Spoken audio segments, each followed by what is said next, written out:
And we've got a great grand rounds today prior to, I believe next week is a faculty meeting. So we'll have Dr. Mariuma speak in the first half hour, followed by biopsy conference. And without further ado, go ahead, David. All right, everyone.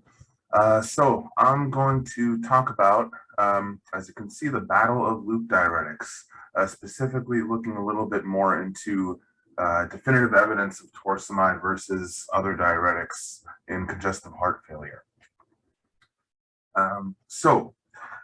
CHF, it has a pretty large economic and mortality burden. Almost 2% of the adult population is affected, higher rates in the elderly. And it's one of the big contributors to healthcare expenditure and readmission rates, mortality rates worldwide. Now, obviously there's a lot of therapy, goal-directed medical therapy and such when it comes to CHF. But for nephrology purposes, one of the things we are often dealing with is diuresis. And diuretics are the mainstay of treatment for volume overload in acutely compensated heart failure. 70% of CHF patients are on loop diuretics as an outpatient. 90% of inpatients will end up getting IV loop diuretics. Now, we all know about the mechanism of action of loop diuretics, that they work on the NK-Cl transporter in the thick ascending limb of the loop of Henle, which is where roughly 25 to 30% of filtered sodium there is reabsorbed. And kind of going through the history of diuretics. So it started with furosemide, which was approved in 1964. This is the one we're all familiar with, 18th most common prescription in the US, on the official WHO list of essential medicines. Shortly after furosemide came ethacrynic acid, which was notable for not being a sulfonamide, but really nobody uses this because it seems there were higher risks and rates of autotoxicity. In the 1970s, Bumex came out. Note the large discrepancy between furosemide being 18th most prescribed and this being 277th most prescribed. And then finally, torsamide, I call it the newest kid on the old block because it was in the 90s, but it was made generic in 2002. And as you can see, it too is not very commonly prescribed compared to furosemide. So loop diuretics have unique pharmacokinetics that are very important to understand whenever you're dosing them. We know that they have a sigmoid dose response curve, meaning that you have a threshold minimum dose you have to reach in order to actually have effective natriuresis. And then there's a plateau above which you're not going to really get any benefit. And for people with heart failure, but also AKI and CKD, the curve will shift rightward and thought to be due to impaired delivery of the drug to the tubules, which is their site of action. And you need both the delivery and absorption of the drug to be intact in order to reach a certain threshold. So there's a lot of factors that affect drug absorption. So for loop diuretics, there's a rapid absorption in the stomach, and then there's a more prolonged absorption that happens in the upper jejunum. And a lot of different things will affect, this absorption. In CHF, gastric emptying and motility will be decreased, usually due to activation of the sympathetic nervous system. And in fact, in healthy patients, even upright posture and the activation from that will cause a slowing in gastric emptying time. In CHF, the other factor that we, at least theoretically contend with is reduced portal vein flow, mesenteric flow, hepatosplenic congestion, which can lead to abdominal edema, and that can hinder passive diffusion of drugs from the intestines to the bloodstream and reduce intestinal villus blood flow as well. And then you also have the issue of other drugs. NSAIDs will attenuate natriuresis. Hypoperfusion from even a relative drop in blood pressure will attenuate the diuretic effect by reducing tubular delivery.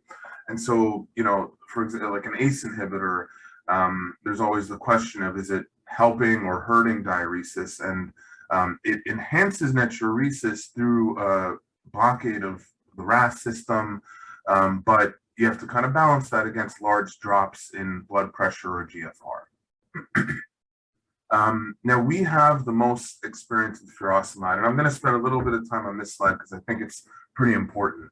Note that the bioavailability of furosemide is really variable. The average is 50, but it can waver between 10 to 100. And that variability is not just between patients, but even in the same patient. And that variability is seen with all formulations of the drug, generic, branded, all of them. The reasons aren't totally clear. Maybe genetic polymorphisms of various ion channels. Doesn't look like, interestingly, the NKC channel is involved, but other polymorphisms. But the point is, we don't really know, and you don't have a reliable bioavailability. The other thing that's interesting is the hepatic drug metabolism. So hepatic metabolizing activity tends to be reduced in CHF, and you get reduced first pass metabolism, and that actually can increase bioavailability in CHF states. So with furosemide having very minimal hepatic metabolism, you get a little bit of an edge with both Bumex and Torsamide in that regard. The other thing that's interesting is that food will slow gastric emptying and increase the gastric pH, which will reduce the absorption speed. But that's only for furosemide and Bumex. That effect doesn't seem to happen with Torsamide. And that won't affect the absolute bioavailability, but it's still pretty important because it will affect the timing of how long it takes to get to the peak concentration, and even what the actual peak value will be. And for a drug that works by thresholds, that's not insignificant. So torsemide, when you look at the pharmacokinetics, seems to have an advantage. It has a higher and more reliable bioavailability, not affected by food. The time to peak and the levels at peak are more consistent through various disease states. It's a shorter time to peak, has a longer half-life, and that's true both in CHF and in healthy patients. And the duration of effect is usually 12 to 16 hours, as opposed to about 6 to 8 hours that we see with furosemide. And the other thing to consider is the rebound effect. We know that with drug-free intervals with diuretics, you do get a post-diuretic sodium retention process. That's true even in healthy patients, and that can take days to wear off. If you stop taking the drug at that point, if the patient's eating a lot of sodium, you can end up counteracting the benefits that you had from the diuretic in the first place. So a lot of times we do BID or TID dosing, but when you have something like torsemide with a longer duration of action, theoretically that has a kinetic benefit over furosemide. But then there's other potential benefits to torsamide that people don't really know as much about, that I found I think are pretty interesting. We know that both reduced renal perfusion and hypochloremia contribute to renin release, and that will end up leading to downstream aldosterone synthesis. And aldosterone has been shown to promote fibrosis, inflammation, specifically in the myocardium.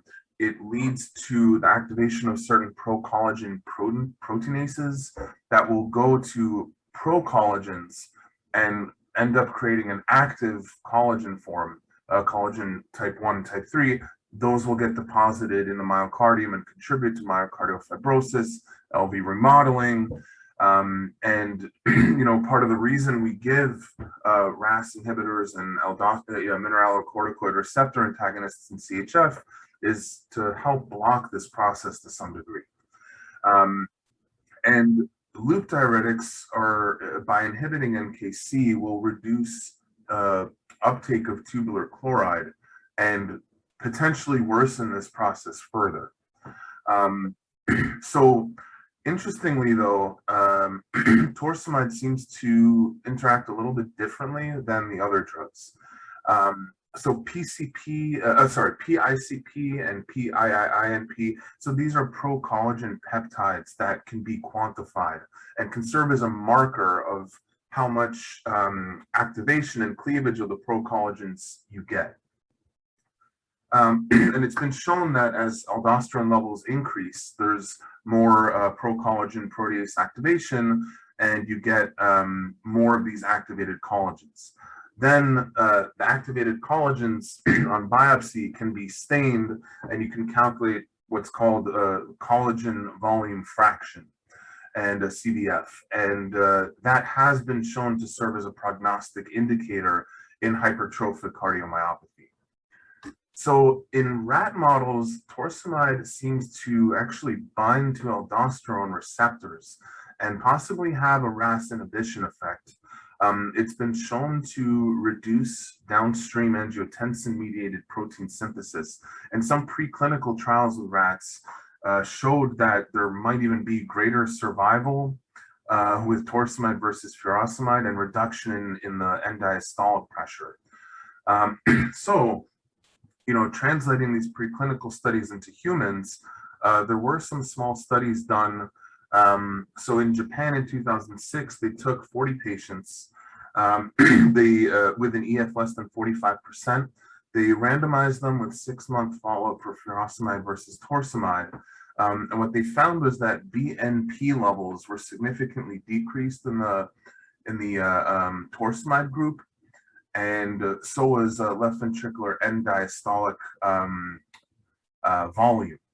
The EF wasn't significantly changed. But looking at these parameters, it was suggested, well, maybe there is some role for torsemide compared to furosemide for aldosterone antagonism and other cardiac benefits in humans. This study, I think, is really interesting. So it was done in Spain in 2007 by Lopez. He took 22 CHF patients, and basically they randomized them to torsemide versus furosemide. It did an 8-month follow-up. They did Western blots to look at the quantification of PICP and other pro-collagens, and they also did zymogen to pro-collagen ratios. And what they found was that in the torsemide group, you did in fact have more zymogen, meaning more of the pro-collagens not being converted into the active collagens, as well as reduced amounts of PICP and the other pro-collagen fragments. And then when, and these are representative samples of myocardial biopsies in these patients, and what they found was that the collagen volume fraction did, in fact, seem to be reduced in the torsemide patients, that there's just less staining for these collagens. Now, to be fair, this isn't always validated. There was a trial called the Toraffic trial, where they looked at 155 CHF patients randomized to torsemide, furosemide, 8-month follow-ups, so pretty similar to the Lopez study. And they did not find a significant difference in PICP levels. Importantly, though, most of the patients in this trial, as opposed to the Lopez trial, had a higher EF. So there's sort of a question of whether the PICP levels were just lower at baseline for them compared to people with more advanced CHF. So which to choose? We have pharmacokinetic and I say pharmacodynamic data based on looking at the potential effects on aldosterone inhibition that suggest that torsemide has an advantage over furosemide. But is it really true? As of now, guidelines don't favor one loop diuretic over another, and furosemide still remains the winner in terms of popularity. Over 80% of patients with CHF are on furosemide and less than 10% are on torsemide. And I know we wouldn't really think that here, because I think here in UW, a lot of people are on Bumex or torsemide, but nationally, this is the case. So, I'm going to go a bit chronologically here, just kind of looking at the evolution of the data. So first, there were late 90s, early 2000s, observational and randomized trials that were pretty small. But this one, for instance, by Murray in 2001, took 234 patients over 12 months. and randomized them to furosemide versus torsemide. And what they showed was that there seemed to be a significant decrease in readmissions from heart failure or cardiovascular causes in the torsemide group, as well as reduced total hospital days with heart failure. This trial was called the Toric trial in 2002. So this was a little bit more landmark because it had a higher patients, but it was a prospective cohort observational trial. So they took about 1,300 patients. Interestingly, randomized them between torsemide 10 and furosemide 40 or other diuretics, 12-month follow-up. And this study showed a whopping 59.7% reduction in cardiac mortality with torsemide, as well as a greater improvement in New York heart failure class. But this study was criticized because they're comparing, first, the doses don't really match, but they're also comparing torsemide to furosemide and other diuretics. So some of the people in the other group may have just been on a thiazide, and it's kind of hard to, glean what this really means. There was a cost analysis. This, I think, was really interesting, done in 2000, where 193 patients who were admitted for heart failure on furosemide were randomized to either furosemide or torsemide, but they left the dosing up to the clinician. And the follow-up was for 1 year. And they found that inpatient costs ultimately were significantly lower for the torsemide group. They attributed that to reduced rates of readmission and hospitalization for heart failure. The outpatient costs were not different, and ultimately the total costs were not different. But this study was also done before the drug became generic. So the drug is cheaper now.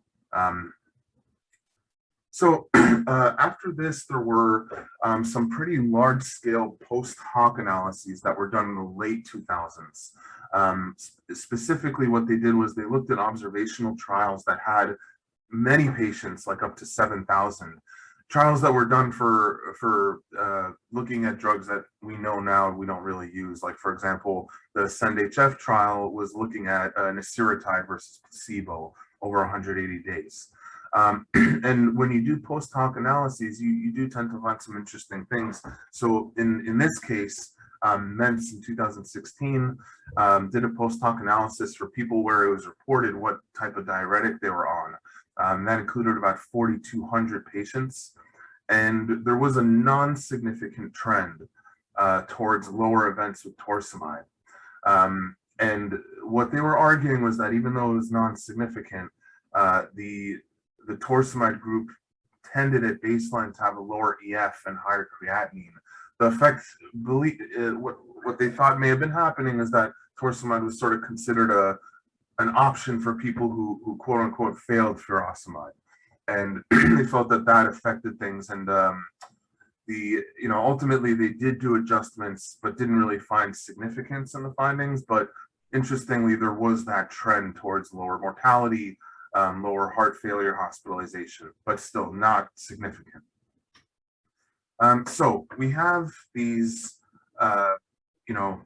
small scale randomized controlled trials, larger observational studies. So in the past 3-4 years, there have actually been a series of meta-analyses that have looked at all the different studies that have been done. And I think we've kind of reached that point in the pyramid where that seems to be our best bet at kind of teasing out whether torsemide is a better choice.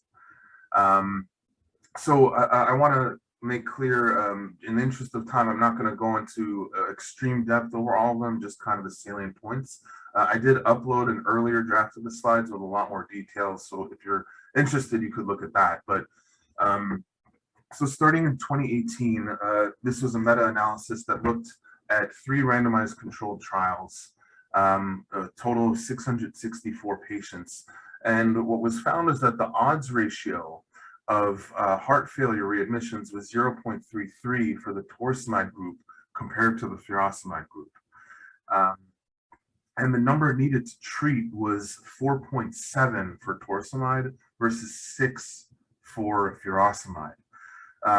And what they said is theoretically, based on how many people are on these drugs, that could translate to 300,000 less heart failure readmissions per year, and save the healthcare system $4 billion a year. Now that, I mean, I'm not totally sure about that. I think they kind of made some assumptions, but that was, kind of an interesting point to look at. This meta-analysis was done in 2019 by Miles and included both randomized controlled trials and observational trials, had about 8,000 patients, all outpatients. And what was found here was that the odds ratio for risk of heart failure readmissions with Lasix versus Torsamide was 2.16. And there was also an odds ratio of 0.73 for improved heart failure New York heart failure classification. Another meta-analysis in 2019 included observational and randomized controlled trials. This one didn't really show too much, no significant difference in rehospitalization for heart failure or cardiovascular disease or mortality. But did find that there was significant improvement in New York heart failure class. Another 2019 meta-analysis, this one looked at randomized trials in inpatients and outpatients, included studies with a drug called Torsamide, which is a long-acting loop diuretic available in Japan, compared to Bumex and Torsamide as well. What they found was pretty much no significant difference for almost anything, except Torsamide did, compared to furosemide on the top right, you can see, significantly reduce the risk of heart failure hospitalizations. This meta-analysis in 2020 only included randomized control trials and found that there was significantly more urine volume for patients who received Torsamide 20 compared to furosemide 40. The bottom one is looking at Torsamide 10. This study, even though those smaller scale studies that were looking at EF did not really find any changes in this meta-analysis, when looking at studies that reported on EF, it looked like there was ultimately a significant difference in EF with Torsamide compared to furosemide when given orally, but not when given IV. This is one of the biggest meta-analyses to have recently come out in 2020. Included 19 studies, again, both randomized and observational, 19,000, almost over 19,000 patients. The mean follow-up was about 15 months. There were baseline differences between the two groups, where the Torsamide patients did have more comorbidities, including CKD and diabetes, compared to the furosemide group. But despite that, what they found was a significant higher odds of improvement in functional capacity and New York heart failure class. Non-significant, but a trend towards lower hospitalizations due to heart failure. And this is interesting. This one found significant lower cardiac mortality with Torsamide, but only if they did not include, but if they did a subgroup analysis looking at just the randomized control trials, then that significance went away.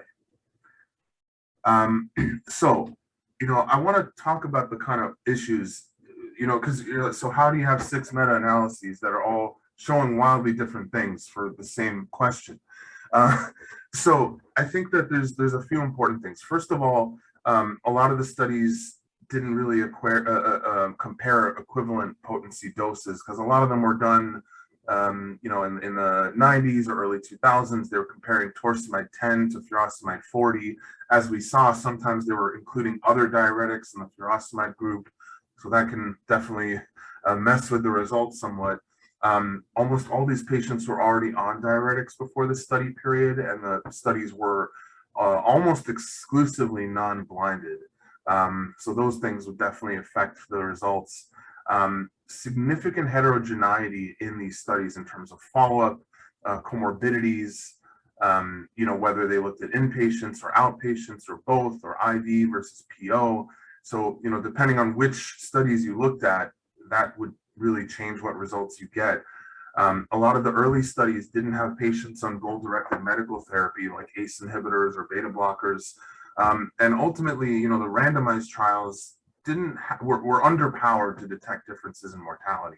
So I tried my best to create the meta analysis, where I took a look at all these different meta-analyses and just tried to look at what they ultimately found. And I know this isn't a real research technique, but here it is. So, when you put everything together, it looks like there is general evidence for reduced risk of heart failure hospitalization, as well as improved heart failure class and functional status with torsemide versus furosemide. I think when it comes to mortality, there's not really good evidence of improved mortality.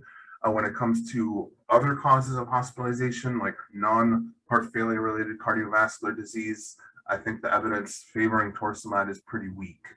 But importantly here, we have the fact that there's no real problem with using torsemide.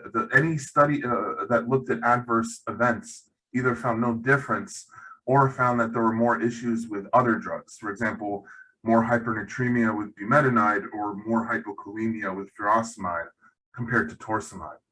And combined with the cost analysis, which was done at a time where it was a branded drug, if you ask me, I think there's enough to justify more use of torsemide compared to furosemide. I wanted to just end by mentioning the Transform HF study. So this is an ongoing study which came about as a response to the fact that in a lot of these meta-analyses, when you do subgroup analyses looking only at the randomized controlled trials, a lot of the significance will get reduced. And the concern was that when you add in a lot of large-scale observational trials with a lot of bias and issues, yeah, you see great benefits, but randomized controlled trials are going to be better evidence, obviously. So what they're doing is a prospective randomized study where they're looking at patients who are hospitalized with new or worsening heart failure, who have either an EF less than 40 or an EF of greater than 40 with an elevated BNP. So they're casting a pretty wide net because they really want to look at a lot of people. Very few exclusion criteria that I could find. If you're on dialysis, you're excluded, but otherwise any creatinine or GFR is accepted into the study. They're going to do a 1-to-1 randomization, evaluations at 30 days, 6 months, and 12 months. And they're trying to not be intrusive. They're just doing phone interviews.